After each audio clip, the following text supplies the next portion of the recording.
আর আপনি নিজেকে এত ছোট কেন মনে করছেন? আপনিও আল্লাহর সেই বান্দা, যে বান্দা আমি, যে বান্দা আর 10 জন মানুষ। আল্লাহ পাক আপনাকেও ভালোবাসেন, আল্লাহ পাক অবশ্যই আপনাকে ভালোবাসেন। জীবনের দীর্ঘ সময় পর্যন্ত আপনি আল্লাহকে ডাকেন নাই, আল্লাহ আপনাকে ফেলে দেয় নাই। আল্লাহ আপনাকে খাওয়ান, এখনো পরান, বাঁচিয়ে রেখেছেন। আল্লাহ নিয়ামত দিয়েছেন, আল্লাহ আপনাকে ভালো না বাসলে এমনি করেন? আল্লাহ আপনাকে অপেক্ষা করছেন কবে খালি আপনি আসবেন আল্লাহর কাছে, এসে বলবেন আস্তাগফিরুল্লাহ ওয়া আতুবু ইলাইহি। আল্লাহ পাক অপেক্ষা করে বসে আছেন আপনার জন্য। আপনি কোথায় যাচ্ছেন? ফাইনা তাযহাবুন। আল্লাহ পাক বলেছেন ফাইনা তাযহাবুন, কোথায় যাচ্ছ তোমরা? কোথায় যাচ্ছেন?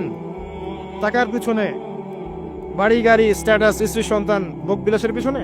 আল্লাহ অপেক্ষা করছেন আপনার জন্য। আসেন, সিজদা করেন, ওয়াসজুদু ওয়াকতারিব, সিজদা করেন, নিকটবর্তী হন। আল্লাহ আপনার জন্য অপেক্ষা করছেন। যাবেন না আল্লাহর কাছে? আল্লাহ পাক সবাইকে আল্লাহর কাছে ফিরে আসার তৌফিক দান করুন। এটাই হোক আমাদের কাছে আসার গল্প, এটাই হোক আমাদের কিসের গল্প? কাছে আসার গল্প। আমাদের জেনার গল্প দরকার নাই। ওদের কাছে জেনা হচ্ছে কাছে আসার গল্প, যার ব্যাপারে আল্লাহ বলেছেন লা তাকরাবু জিনা, ওর ধারের কাছেও যেও না, আর তারা ওইটাকে বলবে কাছে আসার গল্প। ইন্না লিল্লাহি ওয়া ইন্না ইলাইহি রাজিউন। আল্লাহ পাক আমাদের যুবক যুবতীদেরকে হেদায়েত দান করুন, পিতা মাতাদেরকে পরিবারে অনুশাসন বজায় রাখার তৌফিক দান করুন। আমাদের এই কাজগুলোর প্রতিফল কিন্তু আমাদেরকে ভোগ করতে হবে। আমাদের মেয়েদের, আমাদের ছেলেদের, তাদেরকে আমরা কিভাবে বড় করছি এটার হিসেব কিন্তু আমাদেরকে চুকিয়ে দিতেই হবে। পিতামাতাদেরকে বলবো সচেতন হয়ে যান। আল্লাহ পাক তৌফিকের আয়াত করুন, আমিন। আর যারা ওই পথে চলে গেছেন তাদের উদ্দেশ্যে একটা কথা বলবো, সেটা হচ্ছে যে এটা একটা মোহ, একটা ভ্রম। বাস্তবতা হচ্ছে যে আপনাকে প্রতিশ্রুতি দিচ্ছে সে আপনাকে অনেক ভালোবাসে, আদতে সে আপনাকে ভালোবাসে না। আদতে সে আপনার অবস্থানকে ভালোবাসে। আপনি আজ হোক আর কাল হোক এটা বুঝতে পারবেন যে সে আপনাকে ভালোবাসে না, আপনার অবস্থানকে ভালোবাসে। আপনার অবস্থান যদি ভালো থাকে সে আপনাকে ভালোবাসবে, অবস্থান ভালো না থাকলে ভালোবাসবে না। একইভাবে আপনি একটা মেয়ের কাছে যে ভোগবিলাস চাচ্ছেন, একটা ছেলে একটা গায়রে মারা মেয়ের সাথে ফ্রেমিক্সিং করলে তার একটাই উদ্দেশ্য থাকে, সেই মেয়েটাকে ভোগ করা। সুযোগ পেলেই সে মেয়েটাকে ভোগ করে ফেলবে। আর একইভাবে এই মেয়েও দেখবেন আপনার যে যতটুকু সামর্থ্য আছে, অর্থবিত্ত যা যা আছে, এটাকে সে ইউজ করার চেষ্টা করছে তার স্বার্থে। বাস্তবিক অর্থে দুজন দুজনকেই ভালোবাসে না মোটেই, দুজন দুজনের স্বার্থকে ভালোবাসে। ভালোবাসা আল্লাহর পক্ষ থেকে আসে। কখন আসবে? যখন আপনি হালালের উপর থাকবেন, যখন আপনি বিয়ে করবেন হালালভাবে। অচেনা একটা মেয়ের প্রতি দেখবেন আল্লাহ পাক এমন ডিভাইন একটা লাভ দিয়ে দিবেন, ওয়াজআলা বাইনাকুম মাওয়াজ্জাতা ওয়া রাহমা। আল্লাহ পাক তার পক্ষ থেকে উভয়ের মাঝখানে হৃদ্যতা, ভালোবাসা, মহব্বত দান করবেন। বলুন সুবহানাল্লাহ। এটা ডিভাইন, আল্লাহর পক্ষ থেকে আসবে, ঐশ্বরিক। আর বাকিটা হচ্ছে ঐশাচিক, শয়তানি, প্রবৃত্তির দাসত্ব, ভোগবাদী। এগুলো খেয়াল রাখবেন। এতে করে যা হবে, আপনি একবার আপনার ইজ্জত হারায় ফেললে কখনো ফিরে পাবেন না। অদ্ভুত বিষয়, মানে এই বিষয়গুলোকে আমরা কিছু মনেই করি না এখন। আমরা কিন্তু কিছু মনেই করি না, মনে করি এটা একটা মানে সোশ্যাল কালচার। গার্লফ্রেন্ড বয়ফ্রেন্ড থাকবে, একটা সোশ্যাল কালচার। এভাবে যে কত ছেলে কত মেয়ে, লক্ষ লক্ষ কোটি কোটি নিত্যদিন জেনা করছে, আল্লাহ ভালো জানে। আল্লাহ পাক আমাদের যুব সমাজকে হেদায়েত করুন, আমিন। আর যে প্রশান্তির জন্য আপনি তার কাছে যাচ্ছেন সেটা তার কাছে নাই। প্রশান্তি আছে কোরআনের কাছে, প্রশান্তি আছে নবীর সুন্নাহয়, প্রশান্তি আছে আল্লাহর জন্য সেজদায়। তার আল্লাহর জন্য আল্লাহকে স্মরণ করে আপনি কাঁদবেন, প্রশান্তি পাবেন। আল্লাহর জন্য কিছু কাজ করবেন, তার দিনের কোনো খেদমত করবেন, প্রশান্তি পাবেন। আল্লাহর কোরআনের 10টা আয়াত মুখস্থ করেন, মনে এমন শান্তি আসবে যেটা আপনি কোথাও পাবেন না। আমি চ্যালেঞ্জ করে বলছি আপনাকে, আপনি আল্লাহর কিতাবের আজকে গিয়ে 5টা আয়াত মুখস্থ করেন, অর্থটা পড়বেন, কয়েকবার চর্চা করেন, মানুষকে শোনান, আপনি মনে এমন একটা প্রশান্তি পাবেন যেটা পৃথিবীর কোনো জায়গায় পাবেন না। এখানে প্রশান্তি এত এত বেশি মাত্রায় আসবে, যার খবর যদি ওই পশ্চিমারা জানতো তাহলে আমার কলিজায় বোম মেরে উড়িয়ে দিত। কথা বুঝতে পারেন নাই? আল্লাহর পথে চললে যে প্রশান্তিটা পাওয়া যায়, এর খবর যদি ইসলামের শত্রুরা জানতো তাহলে মুসলিমদের কলিজায় পারমাণবিক বোমা মারত। তারা জানে না কি প্রশান্তি এখানে পাওয়া যায়। আপনি যে প্রশান্তির জন্য এখানে যাচ্ছেন এটা ওখানে নাই। কোরআনের কাছে আছে, সেজদায় আছে, নামাজে আছে, তাহাজ্জুদে আছে, আল্লাহর জিকিরে আছে। আর নেককার স্ত্রীর কাছে আপনি প্রশান্তি পাবেন। এটা আল্লাহ আপনাকে গিফট দিয়েছেন। আদম আলাইহিস সালামকে আল্লাহ পাক দিয়েছেন না? তার একাকী বোধ হচ্ছিল জান্নাতে, আল্লাহ পাক সঙ্গিনী সৃষ্টি করেছেন। এখানে আপনি প্রশান্তি পাবেন, বাকিগুলো প্রশান্তির উৎস নয়। পরে দেখা যাবে ওখানে ছাকা খেয়েছে, খেয়ে তারপরে মাদক সেবন করবে, তারপরে মিউজিকের কাছে যাবে, তারপরে দেখবেন যে পতিতালয়ে যাচ্ছে, তারপরে হয়তো গুন্ডামি করবে, জীবনটা উচ্ছৃঙ্খল হয়ে গেল। কেউ কেউ আত্মহত্যাও করবে, কারণ হচ্ছে ওই যে শুরুতে একটা মেয়ের সাথে প্রেম করে ছাকা খেয়েছে, ওখানে প্রশান্তি খুঁজেছে, শয়তান এদেরকে নিয়ে খেলেছে, একবারে দুজনের জীবন নষ্ট করে ফেলেছে। আদতে কি হলো, মুসলিম উম্মাহ থেকে 2টা নক্ষত্র ধরে গেল। হয়তো ওই যুবককে দিয়ে দিনের কোনো খেদমত হতো, এখন আর হলো না। হয়তো ওই যুবক তার যৌবনকালটা ইবাদত করে কাটাতে পারতো, আরো সে ছায়া ছায়া পেত, আর পেল না। শয়তান সাকসিড, শয়তান জিতে গেল।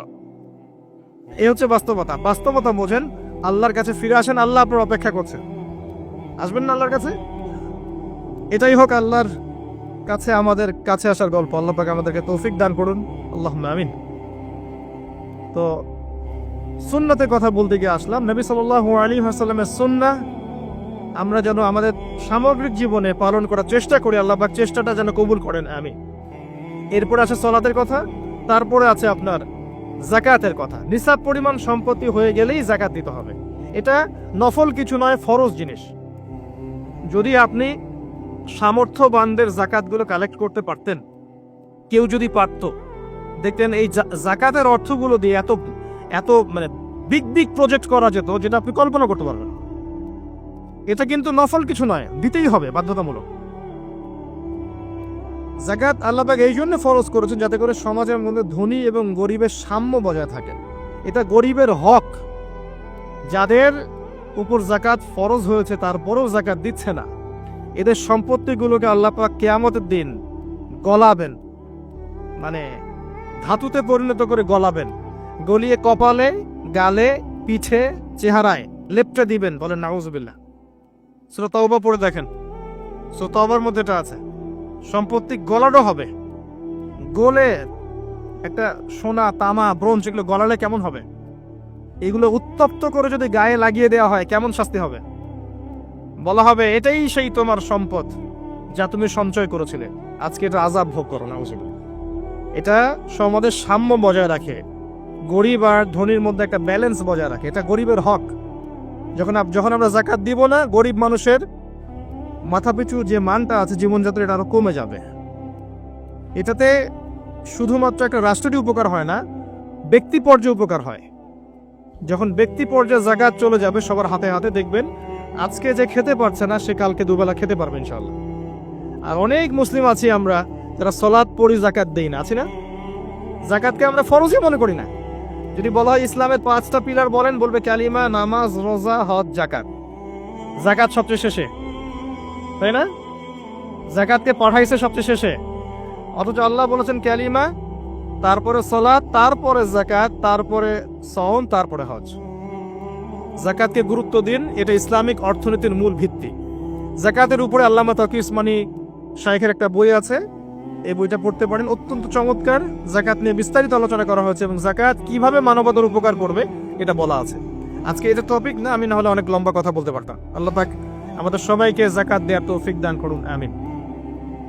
এরপরে সাওমের কথা বলেছেন, সাওম ইনশাআল্লাহ সামনে আসবে, আমরা সবাই রাখবো। আল্লাহ পাক আমাদের সবাইকে 30টা সাওম, পুরো মাস সাওম রাখার তৌফিক দান করুন, আমিন। এবং সাওমটা শুধু না খেয়ে থাকার, পিপাসার্ত থাকার নাম নয়, বরং আল্লাহ পাকের যাবতীয় নিষেধ ছেড়ে দেওয়ার নাম কিন্তু সাওম। এটা একটা হিজরত। মানে আল্লাহ পাক যত বিষয় নিষেধ করেছেন এগুলোকে ছেড়ে দেওয়ার নাম কিন্তু রোজা বা সাওম। শুধু না খেয়ে থাকার নাম সাওম নয়। না খেয়ে থেকে কেউ যদি গালি দেয়, গীবত করে, সুদ খায়, জিনা করে, তার কি রোজা হবে? হবে না। আল্লাহ পাকের নিষেধগুলো বর্জন করলে পরে রোজা হবে ইনশাআল্লাহ। এর উদ্দেশ্য কি? তাকওয়া অবলম্বন করা। কুতিবা আলাইকুমুস সিয়াম কামা কুতিবা আলাল লাযিনা মিন ক্বাবলিকুম লাআল্লাকুম তাত্তাকুন। উদ্দেশ্যটা কি? লাআল্লাকুম তাত্তাকুন। আল্লাহ পাকের নিষেধ না ছাড়লে কি কেউ তাকওয়া অবলম্বন করতে পারবে? অতএব সিয়ামের মূল উদ্দেশ্য কি? তাকওয়া অবলম্বন করা, আল্লাহ পাকের যাবতীয় নিষেধগুলোকে বর্জন করা। আল্লাহ পাক আমাদেরকে সিয়াম রাখার মতো রাখার তৌফিক দান করুন। রমজান মাসে আমরা ইফতার করাবো বেশি বেশি ইনশাআল্লাহ। বেশি বেশি মানুষকে ইফতার করাবেন, বেশি বেশি নফল দান সাদাকা করবেন, যাকাতগুলো দিয়ে দিবেন। রমজান মাসে কিয়ামুল লাইল করবেন, তারাবির নামাজ সুন্দর করে লম্বা করে পড়বেন। রাকাত সংখ্যা নিয়ে ঝগড়া করেন না। আমরা যে কাজগুলো করি ঝগড়াটা বেশি করি। কোয়ালিটি দেখবেন আল্লাহ, কোয়ালিটি, কোয়ান্টিটি না। নামাজটা কেমন কোয়ালিটি সম্পূর্ণ ছিল। এবং এই রমজান মাসের সবচেয়ে বেস্ট নিয়ামা হচ্ছে কোরআন। এই মাসে কি হয়েছে? কোরআন নাজিল হয়েছে। এই কোরআনকে সময় দিতে হবে। যারা কোরআন তেলাওয়াত করতে জানি না, রমজান মাসে শিখতে হবে। যারা জানেন তারা খতম দিবেন, তেলাওয়াত করবেন, খতম দিবেন। যারা আরো ভালো জানেন তারা গবেষণা করবেন, পুরো কোরআনটা গবেষণা করবেন। পারা যাবেন ইনশাল্লাহ। আল্লাহ পাক সবার আগে আমাকে, অতঃপর আপনাদের সবাইকে তৌফিক দান করুন, আমিন। এবং দিনের জন্য তালিম করবেন, ইমানের আলোচনা করবেন, মসজিদে দার্স দিবেন, ইফতার করাবেন, গরিবদেরকে সাদাকা করবেন, ওষুধ দিবেন, ফিতরা আদায় করবেন। রমজান মাসটাকে একটা ইসলামের ইবাদতের সংস্কৃতি বানিয়ে ফেলবেন। রমজানের প্রতিটা মোমেন্টকে কাজে লাগানোর চেষ্টা করবেন। আল্লাহ পাক সবাইকে তৌফিক দান করুন, আল্লাহ। ইফতার একসাথে করবেন, বাসায় সবাই একসাথে ইফতার করবেন। একটা কমিউনিটি, একটা মানে কি বলবো, ইসলামের উৎসব যেন বিরাজ করে।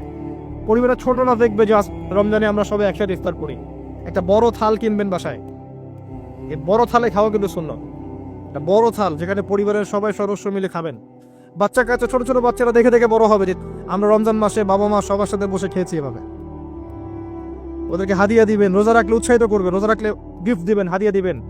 আম্মু, তোমার বয়স যদিও রোজা ফরজ হয় নাই, রাখার চেষ্টা করো। যদি রাখতে পারো তাহলে আমি তোমাকে একটা গিফট কিনে দেব। রাখতে উৎসাহিত করেন, দেখবেন ইনশাল্লাহ এই চর্চাগুলো পরবর্তীতে ওদের মধ্যে তাকওয়া নিয়ে আসবে ইনশাল্লাহ। আমাদের মনে আছে আমরা যখন ছোট, রোজা ফরজ হয় নাই, আমাদেরকে এভাবে বকশিস দেওয়া হতো, রোজার একটা 10 টাকা দেওয়া হবে। তখন অবশ্য 10 টাকার মান এখনকার 100 টাকার চেয়ে বেশি ছিল। আর আপনার টাকার মান দিন দিন কমবেই।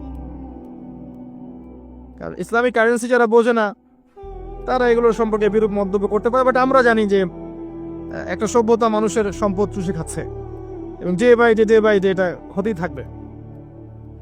যাই হোক, ওই টপিকে আর গেলাম না। তো আমাদেরকে পুরস্কৃত করা হতো এভাবে, উৎসাহিত বোধ করতাম।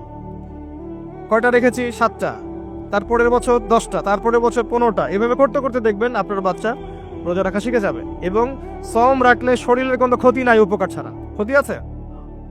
কোনো ক্ষতি নাই, কোনো ক্ষতি নেই উপকার ছাড়া। সবচেয়ে বড় কথা হচ্ছে যারা খেতে পারে না ওদের ফিলিংসটা আপনি বুঝতে পারবেন। আপনিও বুঝতে পারবেন যে না খেয়ে থাকা এটা কেমন। আল্লাহ পাক যে খাওয়াচ্ছেন আমাকে, এটা কত বড় নিয়ামত ছিল। আল্লাহ পাক আমাদের সবাইকে রমজান মাস পর্যন্ত পৌঁছে দিক, এবং রমজানের 30টা সওম পুরো মাস রমজানের যাবতীয় কাজের সাথে আদায় করার তৌফিক এনায়েত করুন, আমিন। আর সম্ভব হলে রমজান মাসে ওমরা করবেন। সম্ভব হলে রমজান মাসে ওমরা করতে পারেন। এটা খুব বড় একটা ইবাদত, এবং এটাতে যে নববী রুহানি একটা স্বাদ পাবেন, এটা কিন্তু বলে বোঝাতে পারবো না আমি। আপনি করলে পরে বুঝতে পারবেন। আল্লাহ পাক তৌফিক দান করুন সবাইকে, আল্লাহুম্মা আমিন। এরপরে আছে সামর্থ্য হলে হজের কথা। আলহাজ টাইটেলের জন্য নয়। মানুষ আমাকে আলহাজ বলবে, হ্যাঁ, মানুষকে দেখানোর জন্য হজ, আমাকে হাজি সাহেব বলবে, এই জন্য হজ নয়। হজ করতে যাবেন ইব্রাহিমী চেতনা শিখতে। হজের কাজের মধ্যে ইব্রাহিম আলাইহিস সালামের একত্ববাদের চেতনা আছে। আরাফার মাঠে আপনি কিয়ামতের মাঠকে ফিল করবেন। সাই করবেন, তখন হাজরা আলাইহিস সালামের সেই কষ্ট ফিল করবেন। প্রত্যেকটা কাজের পিছনের ঘটনা কি এটা আপনাকে ফিল করতে হবে। পাথর মারবেন, নাস্তিকরা এগুলো নিয়ে মজা করে না, ঠাট্টা মশকরা করে। সন্তানকে জবাই করার যে হুকুমটা ছিল, সেখানে শয়তান ধোঁকা দিচ্ছিল না? শয়তান যে প্রত্যেকটা কাজে আমাদেরকে বিভ্রান্ত করে, এই চেতনাটা ওখানে জাগ্রত হয়। প্রত্যেকটা কাজ আমাদের বাহ্যিকভাবে দেখলে হবে না, এর পিছনে ভিতর একটা আধ্যাত্মিকতা থাকে, রুহানিয়াত থাকে। ওইটা বুঝতে পারলে ইসলাম বোঝা যাবে ইনশাআল্লাহ। তো হজের প্রতিটা কাজ আপনি দেখবেন ইব্রাহিম আলাইহিস সালামের সুন্নাহ, হাজরা আলাইহিস সালামের আত্মত্যাগ, ইসমাইল আলাইহিস সালামের ঘটনা, কিয়ামতের মাঠ, দোয়া কবুলের মাঠ, তাওয়াফ, এই প্রত্যেকটা বিষয় আপনার ক্ষুদ্রত্ব, আল্লাহর বিশালত্ব, এগুলো আপনাকে বুঝিয়ে দিবে। শুধু আলহাজ টাইটেলের জন্য নয়, বরং আল্লাহর কাছে আত্মসমর্পণ করার জন্য, প্রকৃত ইসলাম বোঝার জন্য হজ করবেন। আল্লাহ পাক তৌফিক দান করুন। দোয়া করে আল্লাহ পাক সবাইকে জীবনে অন্তত একটা বার যেন হজ করার তৌফিক দান করেন, আমিন। এটা প্রথম প্রশ্ন ছিল। দ্বিতীয় প্রশ্ন তিনি করছেন, কোন ব্যক্তি? ওই যে ধবধবা সাদা জামা পরা ব্যক্তি, মনে আছে না ভুলে গেছেন? সে কোথায় বসে আছে?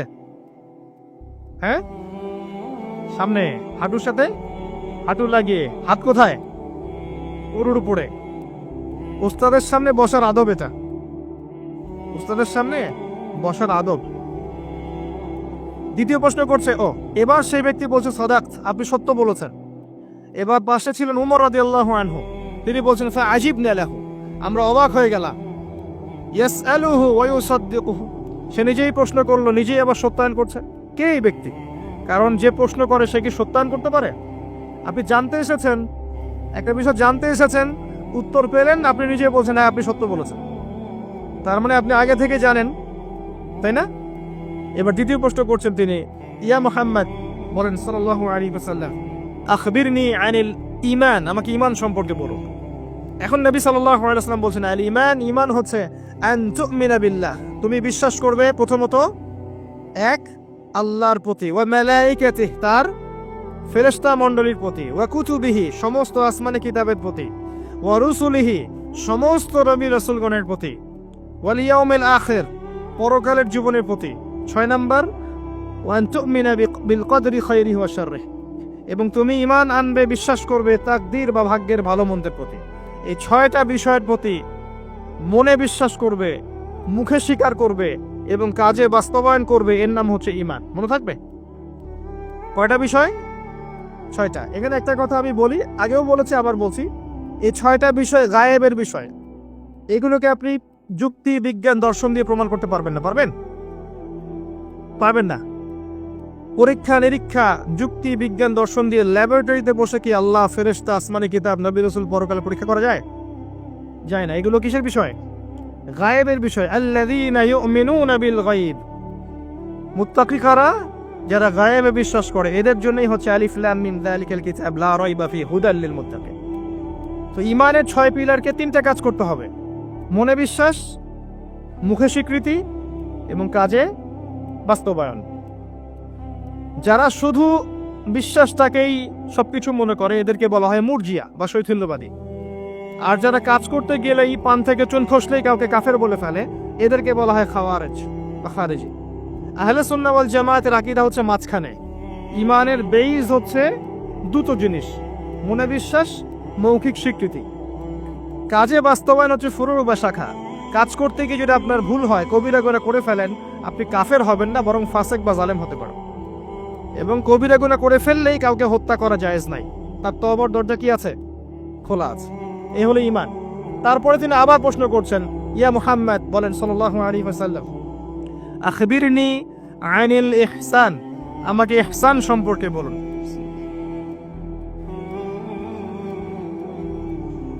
তখন নবী সাল্লাল্লাহু আলাইহি ওয়াসাল্লাম বলছেন, আল ইহসান, ইহসান হচ্ছে আন তা'বুদাল্লাহা কাআন্নাকা তারাহ, তুমি এমন ভাবে আল্লাহর ইবাদত করবে যেন তুমি আল্লাহকে দেখতে পাচ্ছো। কথা বুঝতে পারছেন? খুব ডিফিকাল্ট। কথাটা বলা সহজ, আমল করা খুব ডিফিকাল্ট। তুমি এমন ভাবে আল্লাহর ইবাদত করবে যেন তুমি আল্লাহকে দেখছো। ওয়া ইল্লাম তাকুন তারাহ ফাইন্নাহু ইয়ারাক, যদি তুমি আল্লাহকে দেখতে না পারো তাহলে জেনে রাখবে আল্লাহ তোমাকে দেখছে। এই কনসিয়াসনেসের নাম হচ্ছে ইহসান, আত্মশুদ্ধি, আল্লাহ কনসিয়াসনেস। যদি কারোর মধ্যে ইহসান থাকে, সে কি পাপ করতে পারবে? সে কেউ যদি ফিল করে যে আল্লাহ আমাকে দেখছেন, প্রত্যেকটা কাজে, ইবাদতে, ব্যবসায়, মুআমালাতে, সামাজিক বিষয়ে, চাকরি বাকরি, ওয়ার্ল্ড অ্যাফেয়ার্স, প্রত্যেকটা বিষয়ে যদি কেউ মনে করে আল্লাহ আমাকে দেখছেন, তাহলে কি কারো পক্ষে পাপ করা সম্ভব? এই চেতনাটা আল্লাহ পাক জাগ্রত করতে বলেছেন। আল্লাহ পাক আমাদের সবাইকে আমলে, আকীদায়, মুআমালাতে ইহসান দান করুন, আল্লাহুম্মা আমিন। আর এই ইহসানের সাথে একটা শব্দ সম্পর্কিত, এর নাম হচ্ছে তাকওয়া। একটা আপনাদের এখানে সি বিচ আছে না? একটা সি বিচের মধ্যে কিছু কাচের টুকরা ফেলে দেওয়া হয়েছে। ছোট্ট একটা জায়গায় সৈকতে কাচের কিছু টুকরা ফেলে দেওয়া হয়েছে। আপনাকে বলা হলো যে এর উপর দিয়ে হাঁটেন। এখন আপনি কিভাবে হাঁটবেন? নর্মালি হাঁটবেন না পা গুলো ফেলে ফেলে খুব কেয়ারফুলি হাঁটবেন? এই হাঁটাটা হচ্ছে তাকওয়া। এই হাঁটাটার এক্সাম্পল হচ্ছে তাকওয়া। মানে এই কাচের টুকরাগুলো হচ্ছে গোনা, শয়তানের ট্র্যাপ, ফাঁসাকি, জুলুম, অন্যায়, অত্যাচার, পাপ। এখান থেকে বেঁচে বেঁচে আপনাকে পা ফেলতে হবে, এর নাম তাকওয়া। কখন ফেলা সম্ভব হবে? যখন আমি ফিল করবো আল্লাহ আমাকে দেখছেন। এই কনসিয়াসনেস না থাকলে এটা হবে না। টেবিলের তল দিয়ে আপনি ঘুষ দিচ্ছেন, যে নিচ্ছে সে যদি ওই সময় চিন্তা করে আল্লাহ আমাকে দেখছেন, নিতে পারবে? ব্যবসা করছেন, মাপে ওজন কেউ দেখছে না, কাস্টমার দেখে নাই, আপনি দেখছেন, বুঝতে পারছেন। আপনি যদি ওই সময় চিন্তা করেন যে আল্লাহ আমাকে দেখছেন, এ দেখে নাই, আপনি কম দিতে পারবেন? পারবেন না। বোনের সম্পত্তি আপনি সিস্টেম করে নিতে পারেন, বোন শিক্ষিত না, বোঝে না, আপনি চিন্তা করছেন আল্লাহ তো আমাকে দেখছেন, পারবেন নিতে? প্রতিটা কাজ যদি এতটুকু মানুষ ফিল করে যে আল্লাহ আমাকে দেখছেন, আপনি পারবেন না করতে। এরপরেও যদি পাপ হয়ে যায়, দেন তওবা করে ফিরে আসতে হবে। আল্লাহ পাক সবাইকে তাকওয়া অবলম্বন করে তৌফিক এনায়েত করুন। এটা 3 নম্বর প্রশ্ন ছিল। 4 নম্বর ছিল, ইয়া মুহাম্মদ সাল্লাল্লাহু আলাইহি ওয়াসাল্লাম আখবিরনি আনিস সাআহ, আমাকে কিয়ামত সম্পর্কে বলুন, কিয়ামত সম্পর্কে বলুন। নবী সাল্লাল্লাহু আলাইহি ওয়াসাল্লাম বলেন, মাল মাসউলু আনহা বিআ'লামা মিনাস সাইল, এই বিষয়ে প্রশ্নকারী এবং উত্তরদাতা উভয়ের জ্ঞানী সমান। প্রশ্নকারীর চেয়ে উত্তরদাতা বেশি জানে না। মানে এই বিষয়ের চূড়ান্ত জ্ঞান আল্লাহ ছাড়া কারো জানা নাই। কবে, কোন সালে, কোন ডেটে, কি বারে কিয়ামত হবে কেউ বলতে পারবে? কেউ পারবে না। প্রশ্ন করলেন এই ব্যক্তি, এবং 4টা মৌলিক প্রশ্নের একটা তিনি করলেন, কিয়ামত কবে হবে। 4টা মৌলিক প্রশ্নের একটা হচ্ছে কিয়ামত কবে হবে। তাহলে কিয়ামত সম্পর্কে সচেতনতা, এটা আসলে নিছক কোনো জ্ঞান নয়, তাই না? কিয়ামত সম্পর্কে সচেতনতা এটা কিন্তু অহেতুক কোনো জ্ঞান চর্চা নয়। এবং 4টা মৌলিক প্রশ্নের একটা করা হয়েছে, কিয়ামত কবে হবে। যদি আপনি সবগুলোকে ভাগ করেন, 25% হচ্ছে এই প্রশ্নটা। কথা বুঝতে পারছেন? এটা 25%। এবার নবী সাল্লাল্লাহু আলাইহি ওয়াসাল্লাম বললেন, আমি জানি না, মাল মাসউলু আনহা বিআ'লামা মিনাস সাইল। তারপরে তিনি আবার প্রশ্ন করলেন, ফাখবিরনি আন আমারাতিহা, তাহলে আমাদেরকে কিয়ামতের কিছু আলামত বলে দিন। আবার প্রশ্ন করার কি দরকার ছিল, যখন নবীজি বললেন আমি জানি না? যদি বিষয়টা গুরুত্বপূর্ণ নাই হয়ে থাকে, যদি বিষয়টা গুরুত্বপূর্ণ না হয়ে থাকে, আবার কাউন্টার প্রশ্ন করার কি দরকার ছিল? তিনি আবার প্রশ্ন করলেন, তাহলে আলামত বলে দিন। এবার নবীজি বলছেন 2টো আলামত। কয়টা বলছেন এই হাদিসে? 2টো। একটা হচ্ছে আন তালিদাল আমাতু রাব্বাতুহা, যখন দেখবে দাসী তার মনিবকে জন্ম দিচ্ছে। মানে একবার ব্যাখ্যা করেছি, সমাজের ন্যায় অন্যায়, হক বাতিল, সত্য মিথ্যার মানদণ্ডটা উল্টে যাবে, হালাল হারামের মানদণ্ড উল্টে যাবে। মানুষ হালালকে হারাম করবে, হারামকে হালাল করবে, ন্যায়কে অন্যায় বানাবে, অন্যায়কে ন্যায় বানাবে, সত্যকে মিথ্যা বানাবে, মিথ্যাকে সত্য বানাবে, মানদণ্ড উল্টে যাবে এবং এগুলো পরোয়া করবে না মানুষ। আর একটা ব্যাখ্যা হচ্ছে সত্যিকার অর্থেই দাসী মনিবকে জন্ম দিতে পারে। এটা জলজান্ত এক্সাম্পল এখনকার সিঙ্গাপুর। ফ্যামিলিস্ট রেভলিউশনের কারণে এবং সুদের কারণে এমন একটা অবস্থা মুখোমুখি হয়েছে বিশ্ব, যে অনেক ক্ষেত্রে মেয়েরা সন্তান জন্ম দেওয়ার সময় পাচ্ছে না, ফুরসত নাই। সন্তান জন্ম দেওয়াটাকে তারা এখন পিছিয়ে পড়া বলছে অনেক কান্ট্রিতেই। শেষে কি হয়, দরিদ্র কান্ট্রি থেকে মেয়েদেরকে হায়ার করা হয়, দরিদ্র কান্ট্রি থেকে মেয়েদেরকে হায়ার করা হয় এবং তাদের গর্ভটাকে ভাড়া নেওয়া হয়। এই গর্ভের মধ্যে স্পার্ম ইনজেক্ট করা হয়, জাইগোট গঠন করে, বাচ্চা কনসেপ্ট করে। কথা কি বুঝতে পারছেন? গর্ভ ভাড়া নিয়েছে, নিয়ে তার শুক্রাণু সেখানে পুশ করেছে। 9 মাস এখানে বাচ্চাটা বড় হবে। এই 9 মাস এই দরিদ্র মেয়েটাকে অনেক খাওয়ানো হবে, পড়ানো হবে, সুন্দর সুন্দর কাপড় দেওয়া হবে, ভালো মন্দ খাওয়ানো হবে, কারণ ওই সন্তানটার ভালোর জন্য। এবার যখন বাচ্চাটা প্রসব হয়ে যাবে, বাচ্চাটা সে রিলিজ, সে খালাস, ও ডলার নিয়ে চলে যাবে। সন্তান জন্ম দেওয়ার বিনিময়ে $10,000, $20,000, $50,000, এই যে গর্ভ ভাড়া নেওয়া হয়েছে। এই যে বাচ্চাটা হলো, এই বাচ্চাটাকে আর মালিকের, দাসী তার মনিবকে জন্ম দিল। হাদিস বাস্তব। এই ব্যাখ্যাটা আজকে থেকে 1400 বছর আগে করা সম্ভব ছিল না। কথা বুঝতে পারছেন না? এই ব্যাখ্যাটা এখনকার বিশ্বে আপনি করতে পারবেন। এই জন্য কোরআন সুন্নাহকে নিয়ে খালি লিটারালি পড়লে হবে না, যুগের সাথে মেলাতে তো হবে। যুগের সাথে যদি আমি না মেলাই, তাহলে কোরআন সুন্নাহকে দিয়ে যুগ জিজ্ঞাসার জবাব বের করতে পারবো না। এই ব্যাখ্যাটা আপনি আজকে থেকে 100 বছর আগেও করতে পারতেন না, কিন্তু এখন পারবেন। সত্যিকার অর্থেই দাসী তার মনিবকে জন্ম দিচ্ছে এখন এই বিশ্বে। নবীজি তা বলেছিলেন, আন তালিদাল আমাতু রাব্বাতুহা, যখন দাসী তার মনিবকে জন্ম দিবে। আরেকটা বলেছিলেন, وأن ترى الحفاة العراة العالة رياء الشاء يتطاولون في البنيان যখন তুমি দেখবে সমাজের মাইন্ড করবেন না যখন তুমি দেখবে সমাজের সবচেয়ে দরিদ্র শ্রেণীর রাখাল শ্রেণীর নগ্ন পদের খালি পায়ের নগ্ন গায়ের মানে গায়ে জামা নাই পায়ে স্যান্ডেল নাই এমন শ্রেণীর মানুষেরা উঁচু উঁচু বিল্ডিং নির্মাণের প্রতিযোগিতা করবে ফান্তাজির সাআ কিয়ামতের অপেক্ষা করতে থাকো বিগত 200 বছরে বিশ্ব দেখে নাই এত হাইলি টলেস্ট বিল্ডিং এর প্রতিযোগিতা অমুকের 100 তলা তো অমুকের 200 অমুকের 200 তো অমুকের 300 এটা সমাজ থেকে শুরু করে রাষ্ট্র বিশ্ব সব জায়গায় এই দৃশ্য দেখা যাচ্ছে সমাজে দেখেন কিছু মানুষ ছিল যারা টাকা পয়সা ছিল না আজকে দেখবেন বিল্ডিং তুলছে 10 তলা 20 তলা 50 তলা অনেক রাষ্ট্র ছিল ওই যে বেদুইন রাষ্ট্র ছিল মধ্যপ্রাচ্যের দিকে তাকাবেন আগে জামা পরার টাকা ছিল না ব্ল্যাক গোল্ড পেয়েছে তেল উঠাইছে আর খাইছে না উঠাইছে আর আমেরিকাকে দিছে তেল তুলছে আর আমেরিকাকে দিছে দিয়ে ডলার নিছে নিয়ে উঁচু উঁচু বিল্ডিং তোমার 100 আমার 110 এবং এটা গর্বের বিষয় ওদের কাছে এখন এই দৃশ্যের কথা নবী সাল্লাল্লাহু আলাইহি ওয়াসাল্লাম বলেছেন যে যখন তুমি দেখবে সমাজের সবচেয়ে দরিদ্র মানুষেরা উঁচু উঁচু বিল্ডিং নির্মাণের প্রতিযোগিতা করবে একটা কমন প্রশ্ন করি এখন যে ব্যক্তির টাকা নাই সে কেমন করে বিল্ডিং তুলবে এই উত্তরটা দেওয়ার জন্য আপনার পিএইচডি করার কোনো দরকার নাই উত্তর খুব সহজ একজন ব্যক্তির টাকা নাই সে কিভাবে 20 তলা বিল্ডিং করতে পারে উত্তর দেন কিভাবে বলেন শুধু অবৈধভাবেই নয় অবৈধভাবে তো একটা অপশন আছেই কিভাবে এক্স্যাক্টলি সুদের মাধ্যমে সুদ ছাড়া অন্য কোনো অপশন নাই এবং আমি এখন যে ফ্ল্যাটে ভাড়া আছি মনে করেন যেই ফ্ল্যাটে ভাড়া আছে সেই ফ্ল্যাটের ভাড়ার টাকা আমি যে দিচ্ছি এই যে ফ্ল্যাট মালিকরা যে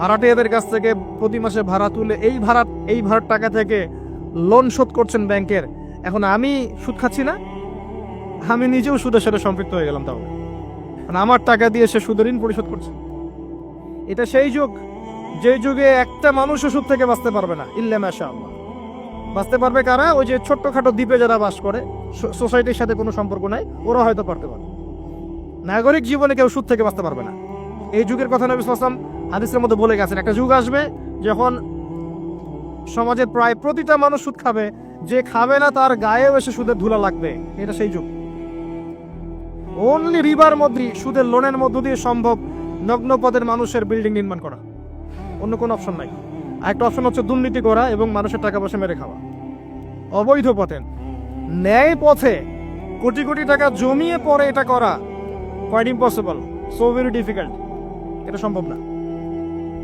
এই যুগের কথা নবীজি বলে গেছেন এই হাদিসের মধ্যে যেখানে মাত্র 2টা আলামত বলেছেন তার মধ্যে একটা হচ্ছে এটা যখন তুমি দেখবে নগ্ন পদের নগ্ন দেহের মানুষেরা উঁচু উঁচু বিল্ডিং নির্মাণ করছে না বরং নির্মাণের প্রতিযোগিতা করছে ভাষাটা বোঝেন নির্মাণ করছে না নির্মাণের প্রতিযোগিতা করছে ইয়াতাতাওয়ালুনা ফিল বুনিয়ান যে কোনো আলেমকে জিজ্ঞাসা করেন ব্যাখ্যা কি এই হলো হাদিস এবার সেই ব্যক্তি উঠে চলে গেল এবং ওমর ইবনুল খাত্তাব তিনি বলছেন ফালাবিসনা মালিয়ান আমরা চুপ করে বসে থাকলাম যেন আমাদের মাথার উপরে কাক বসে আছে পাখি বসে আছে চুপ করে নবীজি করে কথা বলছেন না সাহাবীরা কোনো কথা বলছেন না সেই ব্যক্তি উঠে চলে গেল এবার আল্লাহর রাসূল সাল্লাল্লাহু আলাইহি ওয়াসাল্লাম নিজেই বলছেন ইয়া ওমর হে ওমর রাদিয়াল্লাহু আনহু আতাদরি মানি সাইল তুমি কি জানো এই ব্যক্তি কে ছিল যে সে প্রশ্ন করলো 4টা 5টা তিনি বললেন আল্লাহু ওয়া রাসূলুহু আ'লাম আল্লাহ এবং তার রাসূল ভালো জানেন আমরা জানি না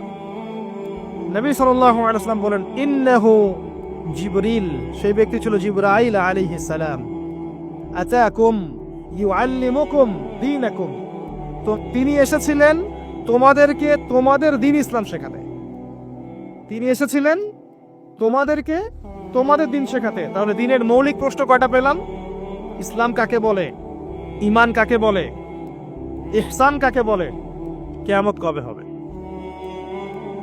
এই একটা হাদিস যথেষ্ট আমাদের হেদায়েতের জন্য এই একটা হাদিস যদি আমরা বুঝে থাকি আমাদের জন্য যথেষ্ট হেদায়েতের জন্য আসেন সামারি করে ফেলি প্রথম থেকে শিখলাম যে আল্লাহর জন্য যখন আসবেন মসজিদে টিপটাপ পরিপাটি হয়ে আসবেন উত্তম পোশাক পরে আসবেন ওস্তাদের কাছে যখন যাবেন জ্ঞান শিখতে আদবের সাথে বসবেন এবং প্রশ্ন করবেন আদবের সাথে প্রথম প্রশ্ন ইসলাম সম্পর্কে ছিল, তিন ইসলামের বেসিক পিলার কয়টা?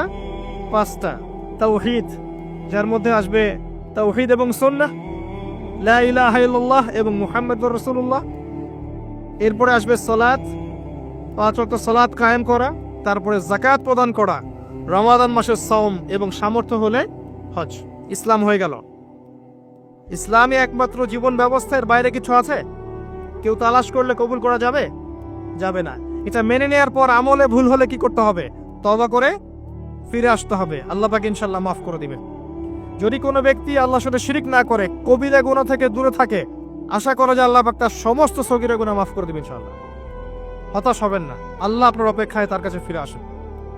তারপর ঈমান, কয়টা পিলার? 6টা। কয়টা পিলার? 6টা।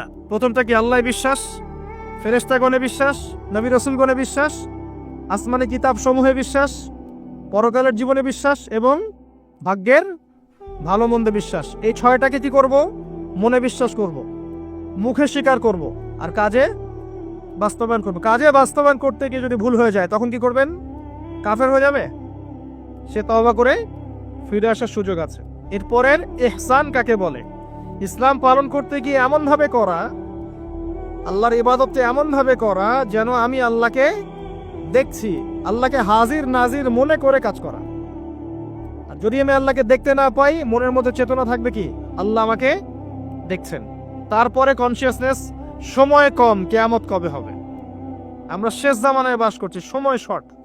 এখানে 2টা আলামত বলা আছে, বাকি বহু হাদিস আছে শত শত, যেখানে আরো হাজার হাজার আলামত আছে, হাজার হাজার। এই যে মানুষ দুনিয়াদার হয়ে যাচ্ছে বেশি বেশি, আলামতে সা। মসজিদের মধ্যে ফিতনা হচ্ছে না এখন, আলামতে সা। মসজিদ চাকচিক্যময় হচ্ছে না, তাজমহলের মতো, কি আমাদের সাইন। মেয়েদের সংখ্যা বাড়ছে না, ছেলেদের সংখ্যা কমছে না, সাইন। মেয়েরা ছেলেদের পোশাক করছে না, ছেলেরা মেয়েদের পোশাক করছে না, সাইন। সময় সংক্ষিপ্ত হয়ে আসছে না, বেশি বেশি মহামারী, বন্যা, ঘূর্ণিঝড়, জলোচ্ছ্বাস এগুলো ছড়াচ্ছে না, বেশি থেকে বেশি হচ্ছে, সাইন। অসংখ্য সাইন। মুসলিমদের উপর নির্যাতন বাড়ছে না, বিশ্বে হত্যা বাড়ছে না, কিলিংস বাড়ছে না, মুসলিমদের বিভক্ত হচ্ছে না বিভিন্ন দলে, সাইন। কত সাইন নেবেন, শেষ করা যাবে না। এমনকি চাঁদ যেটা দেখছেন এটা ফেটে গেছে। চাঁদ যেটা দেখছেন না, এটা ফাটল ধরা, চাঁদ পরিপূর্ণ নয়, ফাটা আছে, এটাও কিয়ামতের সাইন। এবং পৃথিবী পানি শূন্য হচ্ছে, এগুলো সাইন। জলবায়ু পরিবর্তনগুলো সাইন। অনেক বিষয় আছে যেগুলো আপনি আখিরুজ্জামানের বইগুলোতে পাবেন। কিতাবুল ফিতান অধ্যায়গুলো পড়েন, আলামতুস সাআগুলো পড়েন, পাবেন। এখানে জাস্ট 2টা বলা হয়েছে। দাসী মণিককে জন্ম দেয়া মানে সমাজের মানদণ্ড উল্টে যাবে, ন্যায় অন্যায় হকবাদের সত্য মিথ্যার মানদণ্ড উল্টে যাবে। আর সমাজের সবচেয়ে নিকৃষ্ট শ্রেণীর মানুষেরা দেখবেন ওই যে টলেস্ট বিল্ডিং এর প্রতিযোগিতা করছে, রিবার মাধ্যমে, দুর্নীতির মাধ্যমে এবং অন্যায় অত্যাচারের মাধ্যমে জুলুমটা বাড়বে।